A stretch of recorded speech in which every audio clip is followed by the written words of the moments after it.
Baik teman-teman, selamat pagi. Kali ini kita akan membahas mengenai organisasi ekonomi global. Di sini akan Bapak jelaskan secara singkat, jadi nanti kalian pahami poin-poin penting yang Bapak sampaikan. Nah, kita ke OPEC ya. OPEC atau Organisasi Negara-Negara Pengekspor Minyak Bumi merupakan organisasi yang bertujuan menegosiasikan masalah-masalah mengenai produksi, harga, dan hak konsesi minyak bumi dengan perusahaan-perusahaan minyak. Pada 14 September 1960, 5 negara yaitu Iran, Irak, Kuwait, Arab Saudi, dan Venezuela mendirikan OPEC di Baghdad di negara Irak ya. Pembentukan OPEC tersebut dipicu oleh ketidakstabilan harga minyak internasional. Jadi kita tahu bahwa latar belakang berdirinya OPEC adalah ketidakstabilan harga minyak internasional ya. Nah, tujuannya di sini bisa kita lihat, yang pertama menyatukan kebijakan perminyakan antar negara anggota OPEC. Yang kedua, memenuhi kebutuhan dunia akan minyak bumi. Yang ketiga, menentukan kebijakan untuk melindungi negara anggota. Nah, tadi kita sudah bahas sebentar ya mengenai 5 negara anggota OPEC, yaitu Iran, Irak, Kuwait, Arab Saudi, Venezuela. Nah, sampai tahun 2014 anggota OPEC bertambah menjadi 12 ya. Di sini dari Afrika ada Aljazair, Angola, Libya, kemudian Nigeria. Kemudian di Timur Tengah ya, termasuk pendiri OPEC tadi ada Arab Saudi, Iran, Irak, Kuwait, Qatar, ini Emirat Arab. Kemudian Amerika Selatan ada Ekuador dan juga Venezuela. Nah, sebenarnya waktu itu juga Indonesia sempat bergabung ke dalam OPEC, tetapi akhirnya keluar karena Indonesia waktu itu ternyata telah mengimpor minyak yang cukup tinggi ya. Jadi memang presentasinya ekspor sama impor malah lebih tinggi impor, maka dari itu Indonesia waktu itu keluar. Nah, seperti itu saja mengenai OPEC. Oke teman-teman, kita lanjut ke GATT ya. Jadi pada tahun 1947 dibentuk organisasi yang mengurusi perjanjian umum tentang tarif dan perdagangan yang disebut GATT, didirikan di Jenewa, Swiss waktu itu. GATT dibentuk sebagai respon terhadap tidak adanya pihak pengatur tarif dan perdagangan, sehingga terjadi pelanggaran dan diskriminasi dalam perdagangan internasional. Adapun maksud didirikannya GATT adalah menerapkan prinsip umum liberalisasi perdagangan berdasarkan traktat multilateral. Nah, traktat tersebut berupa pengurangan tarif, penghapusan kendala perdagangan, dan penghapusan praktik perdagangan yang diskriminatif.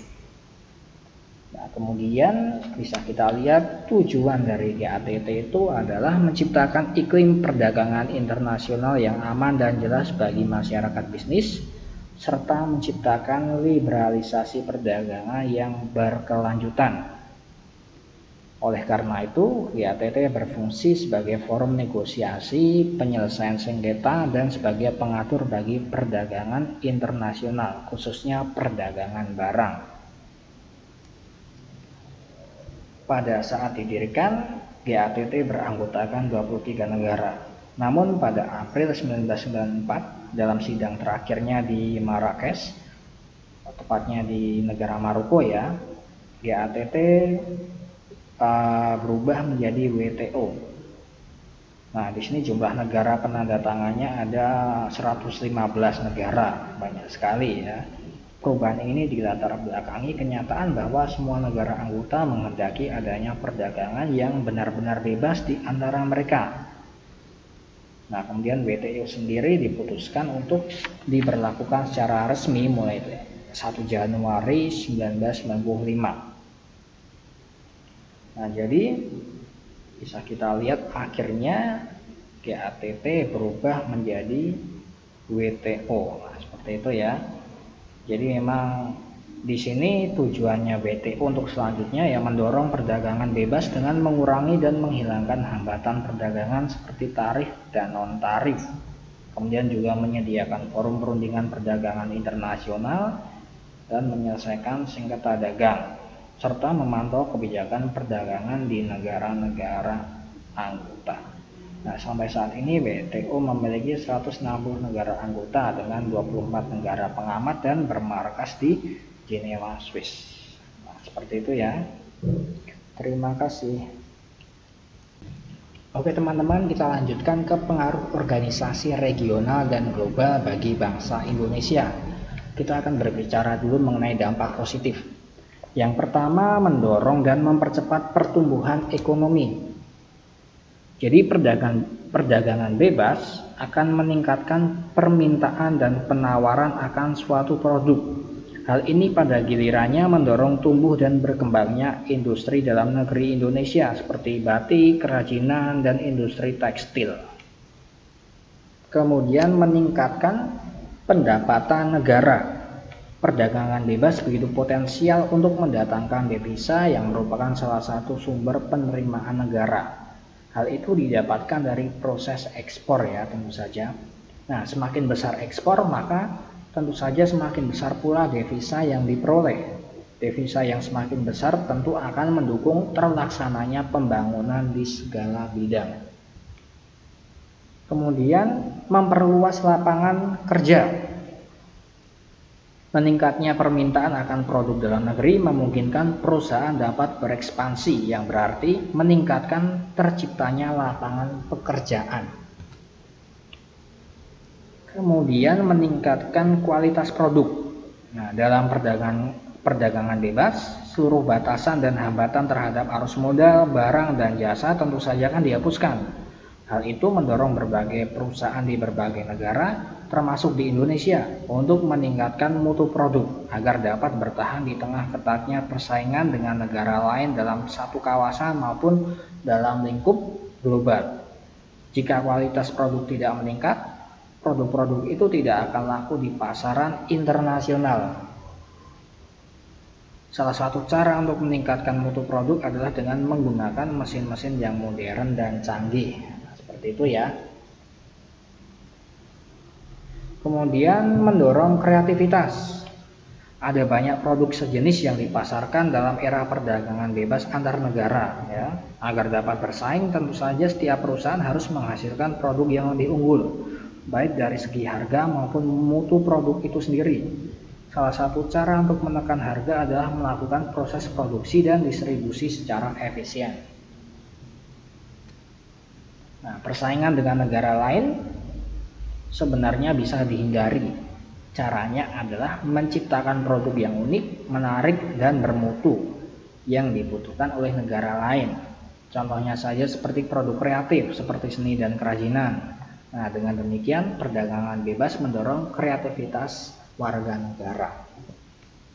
Kemudian akses terhadap modal asing lebih terbuka. Pasar bebas dan perdagangan internasional memungkinkan terbukanya akses modal investasi dari luar negeri. Hal ini sangat penting tentu saja, karena kita lihat ya, terutama bagi negara yang mengalami kesulitan dalam modal investasi. Masuknya modal asing lebih menguntungkan lagi ya ketika investasi bersifat langsung. Misalnya saja dengan mendirikan suatu pabrik di Indonesia. Nah, dampaknya akan sangat positif karena menciptakan lapangan pekerjaan yang baru. Tapi juga ada dampak negatifnya ya. Kita lihat, yang pertama kesiapan sumber daya manusia. Bisa berdampak pada produk impor, sumber daya manusia, dan pengangguran yang semakin meningkat ya. Karena memang bisa kita lihat apakah sumber daya manusia tersebut bisa bekerja dengan sangat-sangat bagus ya kan. Kita bisa lihat bahwa di Indonesia malah banyak sekali pekerja dari luar yang dikirimkan ke Indonesia, sedangkan rakyat Indonesia kurang dipercayai ya kan. Ya karena memang pengetahuan kita ya masih kalah juga ya di situ, sehingga berdampak pada pengangguran di Indonesia yang semakin meningkat. Nah, kemudian kita lihat produk ekspor kalah dengan produk impor. Pertanian kalah dengan Vietnam dan Thailand ya di bidang pertanian, padahal kita negara yang agraris. Kemudian mainan kalah dengan Tiongkok. Kemudian di sini infrastruktur, ekonomi, dan politik. di sini kita masih tertinggal jauh dari negara lain sehingga para investor tidak mau menanam modal di Indonesia. Di sini ancaman dari sektor keuangan, investasi yang tidak menguntungkan boleh dicabut mengakibatkan PHK. Nah, ini ya yang merugikan masyarakat Indonesia. Kemudian eksploitasi SDA, ingin mendapatkan nilai lebih sehingga intinya sumber daya alam dikeruk, tidak memperhatikan lingkungan sehingga lingkungan rusak, misalkan seperti itu. Kemudian lunturnya nasionalisme, karena memang produk asing lebih disukai ya, banyak yang bilang kalau kita pakai produk Indonesia itu norak ya kan, sebagian orang bilang seperti itu. Padahal kalau kita lihat bahwa produk Indonesia juga tidak kalah saing dengan produk luar negeri ya. Nah, kemudian lemahnya perlindungan terhadap penduduk miskin dan terpinggirkan. Ya, karena memang jika tidak mampu bersaing dalam pasar bebas, di situ ya pendapatan kita tidak ada ya, terutama yang memang bekerja di pabrik-pabrik ya kan, terutama juga yang membuat bahan-bahan produksi dan lain sebagainya ya. Jadi kalah dengan produk-produk luar, bisa seperti itu ya, kalau memang tidak ada suatu undang-undang di situ. Tapi yang namanya pasar bebas ya memang sangat-sangat bebas ya kan, tidak ada undang-undang dan lain sebagainya itu. Jadi yang memang kalau kamu kalah saing ya udah kasarnya kamu mati di situ. Nah, seperti itu ya.